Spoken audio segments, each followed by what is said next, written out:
동해천 순례자의 교회 2021년 5월 30일 주일 예배를 드립니다.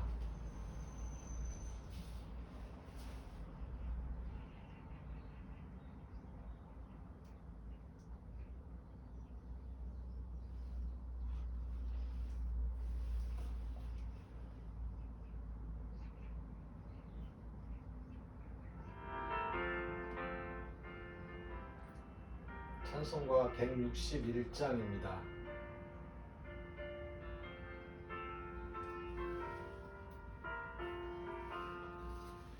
할렐루야 우리 예수 부활승 전하셨네. 세상 사람 찬양하니 정상하다 파도나. 구주 예수 부활하사 사망 권세 이겼네. 구주 예수 부활하사 사망 권세 이겼네. 할렐루야 우리 예수 왕의 왕이 되시고 우리들의 중보 되신 성령 증거하시네. 구주 예수 부활하사 성열매 되셨네. 구주 예수 부활하사 성열매 되셨네.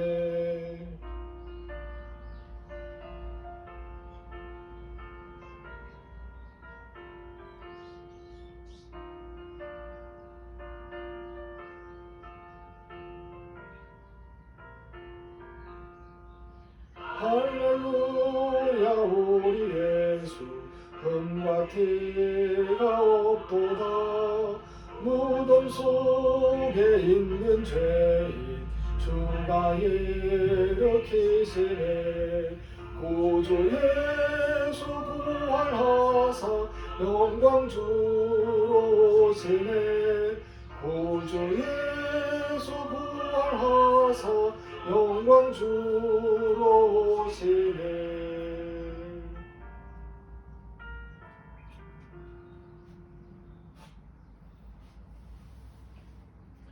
사도신경으로 우리의 신앙을 함께 고백합니다. 나는 전능하신 아버지 하나님 천지의 창조주를 믿습니다.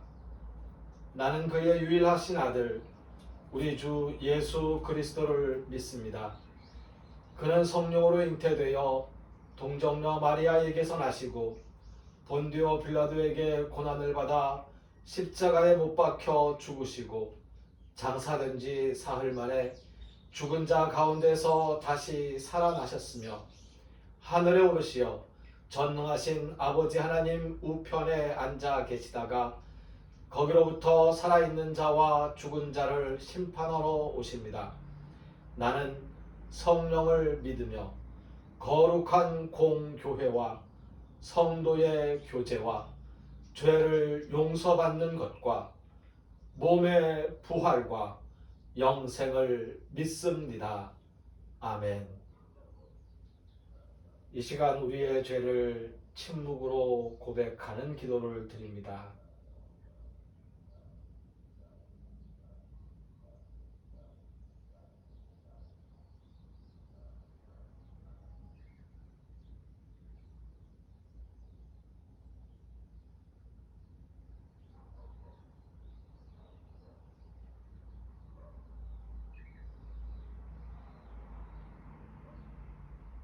우리가 우리의 죄를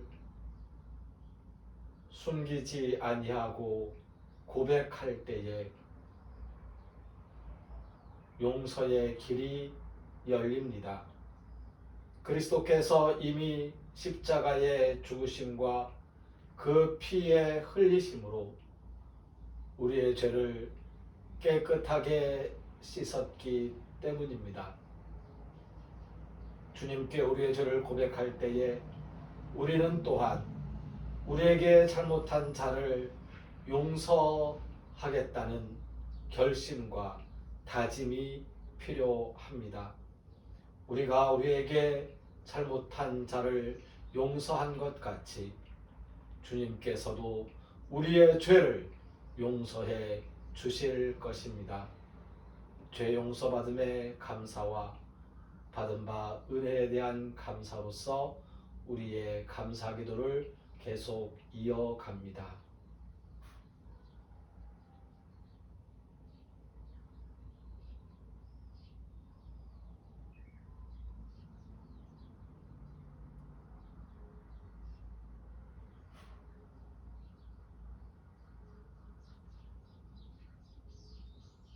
하나님 감사합니다. 우리에게 생명을 주시고 우리의 삶이 부활의 삶으로 살아갈 수 있도록 은혜 내려주시니 감사합니다. 힘들 때마다 하나님의 은혜를 바라보면서 힘을 내게 하시고 쓰러질 때마다 주변에 있는 사람들 함께 살피면서 서로 기대어 힘을 내게 하여 주시옵소서. 예수님 이름으로 기도합니다. 아멘. 오늘 함께 읽으실 말씀은 고린도전서 15장 12절에서 22절까지의 말씀입니다.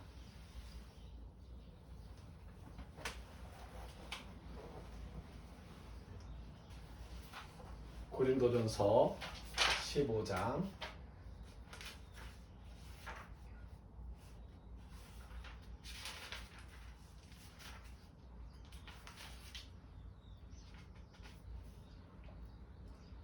12절부터 22절까지의 말씀입니다.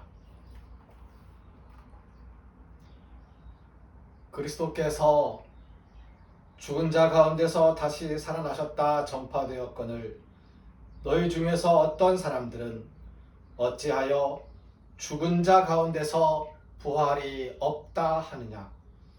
만일 죽은 자의 부활이 없으면 그리스도도 다시 살아나지 못하셨으리라. 그리스도께서 만일 다시 살아나지 못하셨으면 우리가 전파하는 것도 헛것이요 또 너희 믿음도 헛것이며 또 우리가 하나님의 거짓 증인으로 발견되리니 우리가 하나님이 그리스도를 다시 살리셨다고 증언하였습니다. 만일 죽은 자가 다시 살아나는 일이 없으면 하나님이 그리스도를 다시 살리지 아니하셨으리라.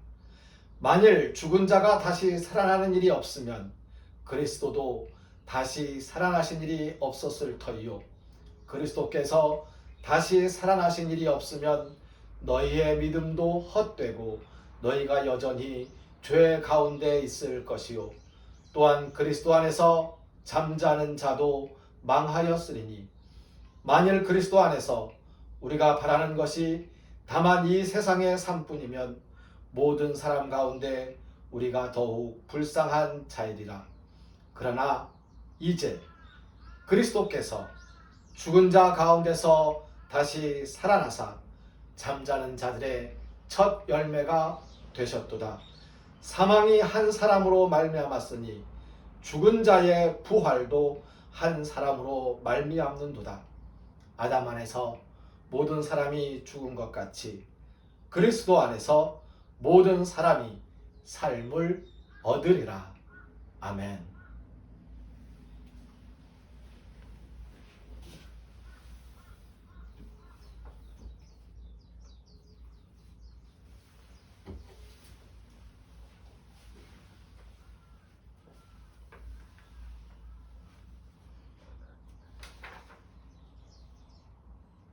오늘의 말씀은 몸의 부활이라는 제목으로 함께 나누려고 합니다. 몸의 부활, 기독교인이 믿지 못하는 기독교의 진리입니다. 믿음은 믿을 수 없는 것을 믿는 것입니다. 사실임을 증명할 수 없는 것에 대하여 사실이라고 확신하고 인정하는 것, 그것이 바로 믿음입니다. 기독교의 믿음에서 핵심은 바로 예수 그리스도의 부활입니다. 예수 그리스도의 부활은 우리 기독교의 핵심 진리입니다. 부활을 중심으로 그 앞에 십자가와 고난이 있습니다. 부활을 중심으로 그 뒤에 재림과 종말이 있습니다. 이것이 우리 기독교의 진리인 것입니다. 그런데 기독교인들이 부활을 믿지 못한다면, 아니요, 나는 부활을 믿는데요, 저 부활 믿어요 라고 지금 답변하고 계시죠. 만일 기독교인들이 부활을, 예수님의 육체가 부활하셨다는 것을, 그렇죠, 여러분 다 믿으시죠? 부활을, 예수님의 육체가 부활하셨다는 것을 다 믿으실 겁니다. 그런데 만일 기독교인이 부활을, 예수님의 육체가 부활하셨다는 사실을, 그리고 우리들 자신의 육체, 이 몸뚱아리, 이 몸의 부활을 믿지 못하는 경우가 참으로 많습니다. 예수님의 부활을 믿으면서, 예수님의 부활을 믿는다고 이야기하면서 내 몸, 이 몸의 부활을 믿지 않는 거죠. 이 몸에 부활할 거라는 사실을 인정하지 않는 거죠. 확신하지도 못하는 거죠. 그렇다면 그것은 기독교인이 기독교의 진리를 믿지 못하는 것이 될 수밖에 없습니다. 오늘 성서의 말씀에서는 그리스도께서 죽은 자 가운데서 다시 살아나셨다, 이 믿음을 전제하고서 이야기를 합니다. 그런데 어찌하여 죽은 사람이 다시 살아난다는 것이 있을 수 없는 일이라고 이야기하느냐는 거죠. 죽은 자의 부활이 없으면 그리스도는 어떻게 살아났느냐, 그것은 어떻게 믿을 수 있고 그것은 어떻게 우리의 믿음이 될 수 있느냐라고 지적하고 있는 것입니다. 그러므로 우리는 죽은 자 가운데서 다시 살아나사 잠자는 자들의 첫 열매가 되신 우리 그리스도를 믿는 그 믿음 안에서 우리의 육체가, 우리의 몸이 부활할 거라는 것을 함께 믿을 수 있게 되기를 바랍니다. 믿지 못하시겠다고요? 예, 그렇습니다. 잘 믿지 못합니다.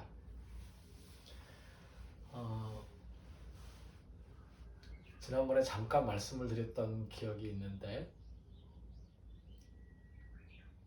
이번 학기 종교사회학 수업 시간에 학생들에게 물어봤어요. 우선 종교를 확인해 봤죠. 한 명씩 몇 명씩 자기의 종교가 무엇이라고 손을 들어서 표시를 했습니다. 그 중에 교회 다니는 개신교, 기독교인도 있었습니다. 그래서 그 친구에게 기회를 줬어요. 수업 시간에 흔치 않은 일이니 이 기회를 잘 살려서 한번 사람이 죽으면 어떻게 되는지 당신의 믿음을 친구들에게 설명해 보라고 그렇게 이야기를 했습니다. 그 친구가 자리에서 일어나서 이야기를 합니다. 저는 이렇게 살다가 죽겠지요. 하지만 제가 죽으면 그것으로 끝나는 것이 아니고 제 몸은 땅에 묻히고 썩어 없어지겠지만 제 영혼은 하나님의 품에 안겨서 평화롭게 천당에서 살아갈 것입니다. 하나님의 나라에서 살아갈 내 영혼, 그것에 대해서 증거를 했습니다. 한참 이야기하고 나서 제가 그 이야기를 들은 다른 친구들에게 물어봤어요. 혹시 저 이야기를 듣고 믿을 수 있느냐고. 그랬더니 믿지 못하겠다고 고개를 설레설레 흔듭니다. 믿지 못하는 거죠. 쉽게 믿을 수 있는 게 아닙니다. 기독교의 진리라는 게. 그렇죠. 그런데요, 제가 그 친구에게 이렇게 이야기했습니다. 내가 성경에 있는 기독교 이야기 하나를 들려줄 테니까 믿을 수 있는지 한번 들어보시라고. 그랬더니 아주 똘망똘망한 눈으로 쳐다봅니다. 이야기했습니다. 나는 죽으면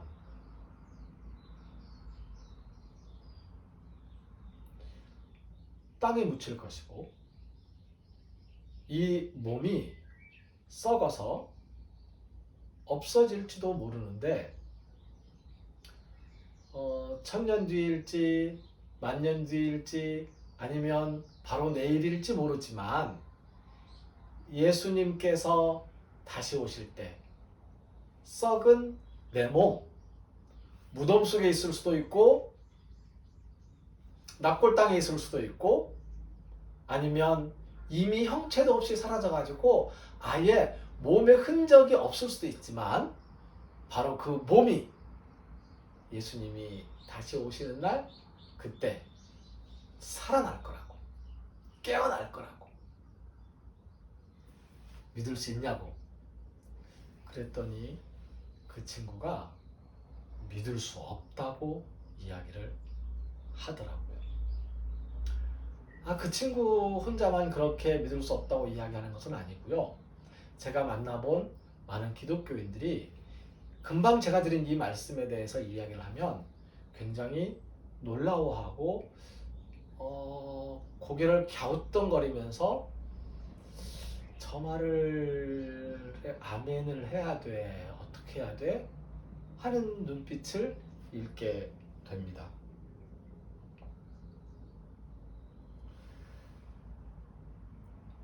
많은 기독교인들이 이 몸의 부활을 믿지 못하고 있습니다. 조금 전에 우리 예배 시작하면서 사도신경을 암송했잖아요. 사도신경을 같이 고백했잖아요. 그 고백의 끝자락에 무엇이었습니까?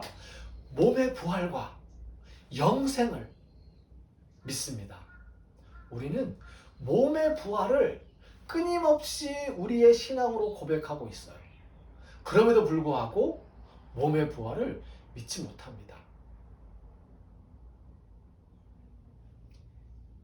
우리의 육신은 썩어 없어지고 마는 것이 아니라 예수님 다시 오시는 그날에 다시 살아납니다.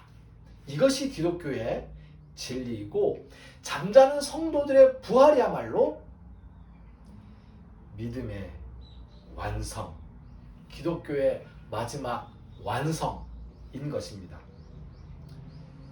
죽음으로 육체에서 영혼이 분리돼서 떠나간다고 그렇게 믿으십니까?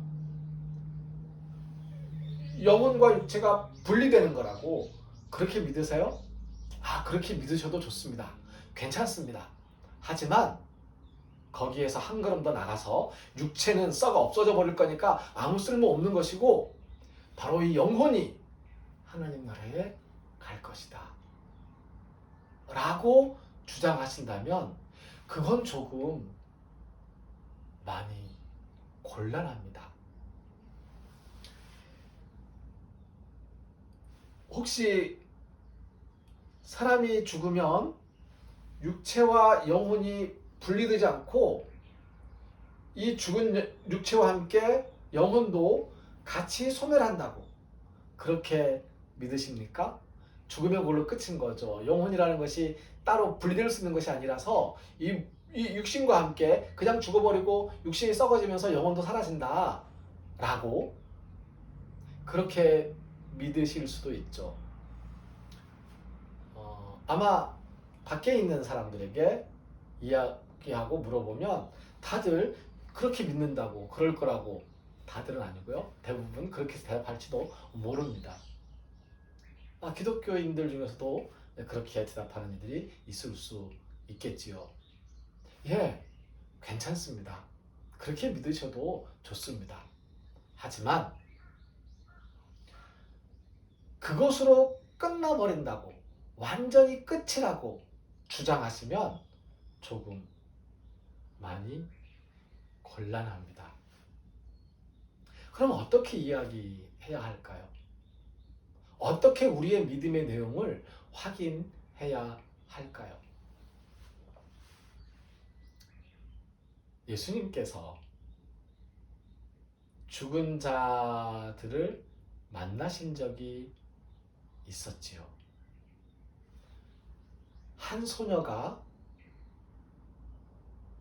병들어 죽었을 때 예수님께서 그 소녀를 만났지요.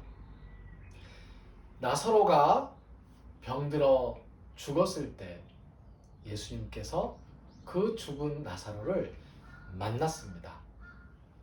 예수님께서 죽은 사람을 만날 때에 늘 이렇게 말씀하셨어요. 죽은 것이 아니다. 잠을 자고 있는 거다.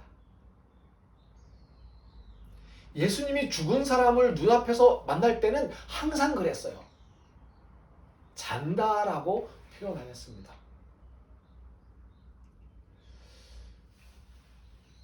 제자들에게 이야기했잖아요. 나사로가 잠들었다. 내가 가서 좀 깨워야겠다. 제자들이 하는 말이 잠들었으면 시간 되면 깨어날 거 아닙니까? 굳이 그 위험한 동네로 다시 가시려고요? 아니요, 안 됩니다. 예수님께서 그렇게 말씀하시죠. 너희들이 알아듣기 쉬운 말로 하면 그래, 나사로가 죽었어. 잠들었으면 깨어날 거라고 생각을 하는 거죠. 근데 죽었으면 아무 소용없다고 생각할 수 있어요. 그래서 제자들은 더 말리는 거죠. 그때 도마가 그렇게 이야기하죠. 우리도 주와 함께 죽으러 가자. 결국 예수님께서 나사로의 집으로 오시죠. 그리고 바로 무덤으로 올라갑니다. 나사로는 죽은 지 이미 나흘이나 되었어요. 4일이 지났어요. 그리고 그 무덤 속에서 이미 썩어가기 시작했습니다. 무덤 주변에서 썩어가는 냄새를 느낄 정도였거든요. 그런데 죽은 나사로를 만나는 예수님의 마음은 죽은 자를 만나러 가는 것이 아니고 잠들어 있는 자를 깨우러 가는 마음으로, 그리고 나사로야 깨나라, 나사로야 일어나라, 나사로야 나오너라, 우리 얼굴 마주보자. 소녀를 만났을 때도 마찬가지였거든요. 그렇죠. 죽은 것이 아니고 잔다 라고 이야기하면서 그 소녀를 일으켜 세웁니다. 저는 가끔 그 음성을 기대하면서 꿈을 꿉니다. 달리다쿵 일어나라, 깨어나라, 내가 왔다. 제가 만일 죽어서 무덤에 잠들어 있다면, 화장해서 납골당에 있다면, 뭐 어떤 경우든 예수님께서 다시 오실 때에 저를, 우리가 보통 이해하는 바로 죽은 저를, 죽어있는 저를 어떻게 만나시겠어요? 잠자는 것으로 인정하고 잠자는 준표를 깨우러 오시는 거잖아요. 예수님이 재림하시는데, 다시 오시는데 뭐 하러 다시 오신다고요? 우리 깨우러 오신다고요. 내가 깨우러 가야겠다. 내가 가서 깨워야겠다.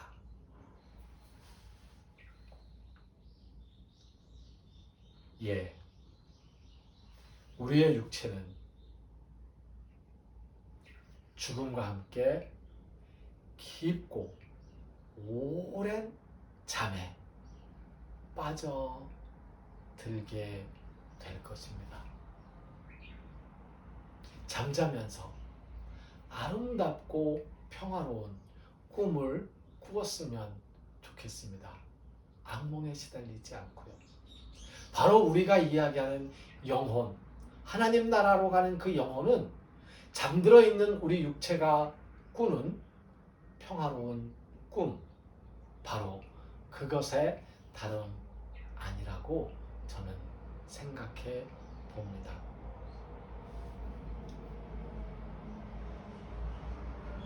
죽은 자를 죽은 자라고 이야기하지 않고 죽은 자를 잠자는 자들이라고 이야기하면서 죽은 자를 잘 모시고 챙겨드릴 수 있으면 좋겠습니다.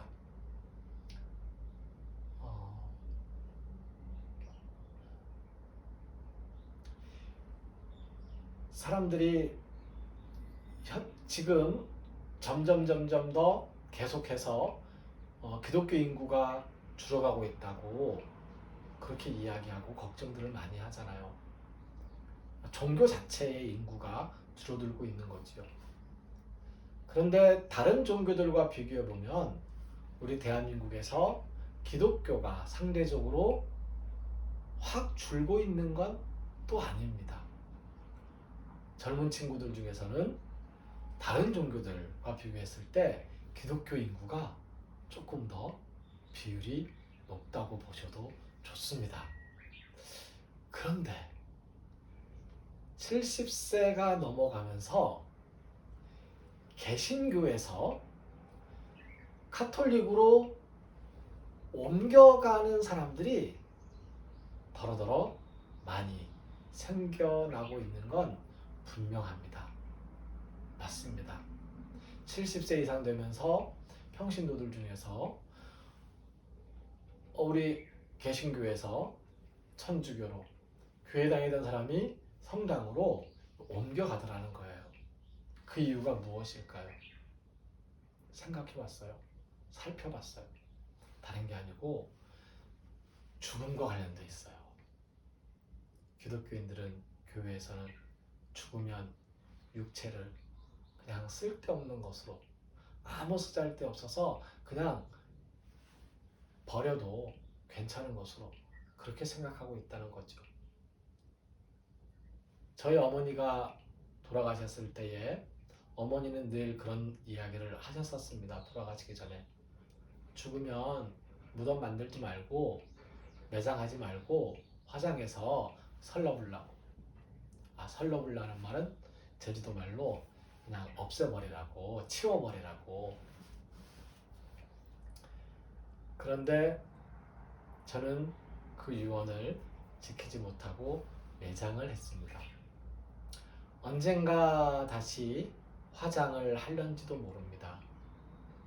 하지만 저는 어머니의 몸이 매장한 상태이건 나중에 혹시 화장을 다시 하게 되더라도 화장한 상태로 유골의 상태이든 어쩌면 너무 오랫동안 예수님이 안 오시고 너무 늦게 오셔서 그 몸이 그 육신의 구성 물질이 그냥 확인할 틈 없이 다 없어져 가지고 있는 상태라 하더라도 예수님께서 다시 오시는 날 깨어날 거라고 저는 그렇게 믿습니다. 터무니없는 터무니없는 말 하지 말라고 하실지도 모릅니다. 하지만 기독교는 바로 이 터무니없는 말을 지금까지 신앙 고백으로 간직해 왔습니다.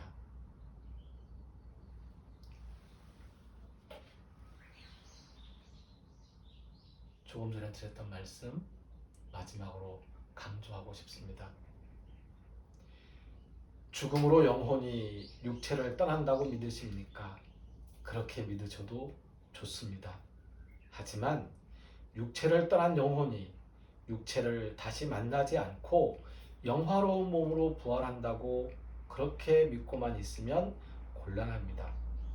죽음으로 영혼은 육체와 함께 소멸한다고 믿으십니까? 그렇게 믿으셔도 좋습니다. 하지만 그 육체가 다시 살아나지 않고 그저 그것으로 끝난다고 믿으시면 곤란합니다. 우리의 육체는 죽음과 함께 깊고 오랜 잠에 빠져들게 될 것입니다. 우리의 영혼은 잠들어 있는 육체가 예수님의 재림과 우리 자신의 부활을 기다리는 평화로운 꿈의 다름 아닙니다. 이제 봉헌 드립니다.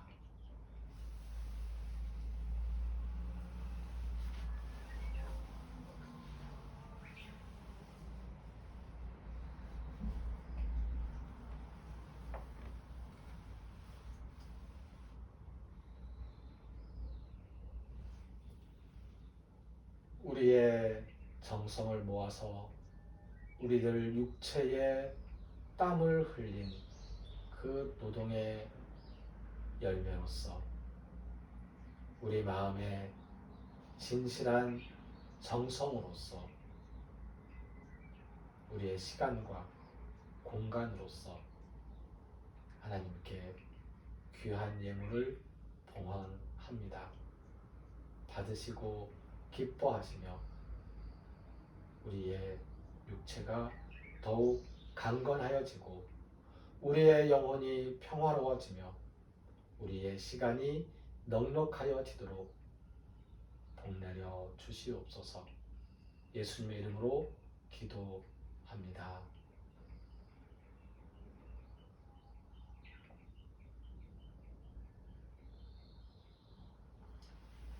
이제는 우리를 죽음에서 살리시는 주 예수 그리스도의 은혜와 하나님의 크고 넓으신 사랑과 성령님의 교통하시는 역사가 예수님께서 우리를 깨우러 오시는 그날까지 잠들어 있는 성도들과 함께 몸의 부활을 믿으며 기다리는 우리 성도들 모두 위에, 잠자는 성도들 모두 위에, 살아있는 성도들 모두 위에, 우리와 함께 살아가는 이 땅의 모든 생명들 위에 이제로부터 영원까지 항상 함께하옵시기를 간절히 축원하옵나이다. 아멘.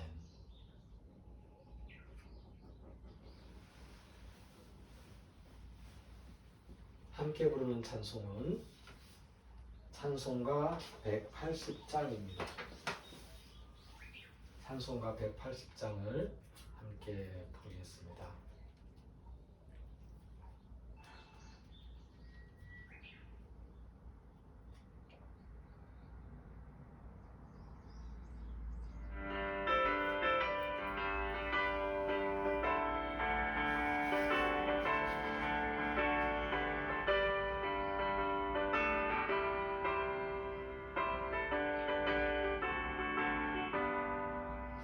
하나님의 나팔 소리 천지진동할 때에 예수 영광 중에 구름 타시고 천사들을 세계 만국 모든 곳에 보내어 구원받은 성도들을 모으니 나팔 불 때 나의 이름 나팔 불 때 나의 이름 나팔 불 때 나의 이름 부를 때에 잔치 참여하겠네.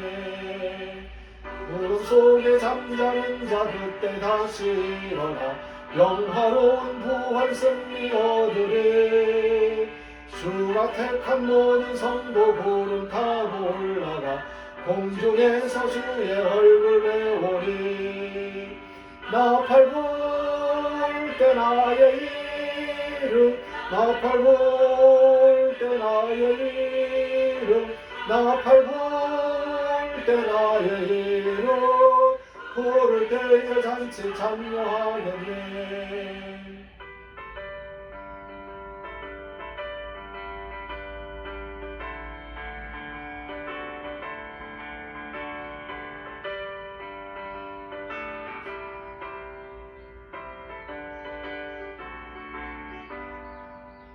주님 다시 오실 날을 우리 알 수 없으니 항상 기도하고 깨어 있어서 기쁨으로 보좌 앞에 우리 나가서도록 그때까지 참고 기다리겠네.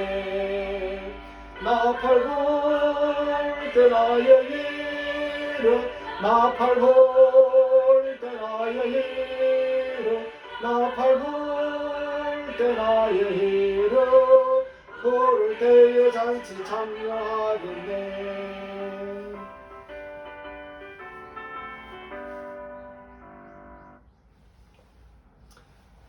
예배를 마칩니다. 오늘 11시 예배는 강정에 있는 예전에 강정 생명평화교회였는데 교회 이름을 바꿨어요. 들빛교회로. 들빛교회에서 함께 예배를 드리고 돌아왔습니다. 목사님께서 병원에 서울로 다녀오시려고 가셨기에 제가 가서 오늘 함께 우리가 나누었던 말씀 그 말씀을 중심으로 말씀을 전하고 돌아왔습니다. 우리 동해천 순례자의 교회 주일 예배는 지금은 2번 드리고 있습니다. 주일 오전 11시 예배는 영상으로 드리고 있고요. 주일 오후 예배는 오시는 분들과 함께 예배를 드리고 있습니다. 오늘은 우리 집 강아지 미미하고 저하고 둘이 있었네요. 시간이 이렇게 정해져 있지만 또 다른 시간에 그 비어있는 시간에 금요일과 토요일을 제외하고 어느 시간이든 예배를 드리고 싶다고 저에게 연락을 주시면 제가 시간을 약속해서 함께 예배를 이곳에서 드리도록 하겠습니다. 하지만 이곳은 장소가 좁기 때문에 한 번에 많은 사람이 예배를 드릴 수는 없으니까요. 함께 예배 드리고 싶은 사람을 5명 이내로 이렇게 제안을 해서 이제 청을 하시면 예배를 예약하여서 시간을 예약해서 함께 예배를 드리도록 하겠습니다. 네, 행복하시고 평화로운 한 주간 보내십시오.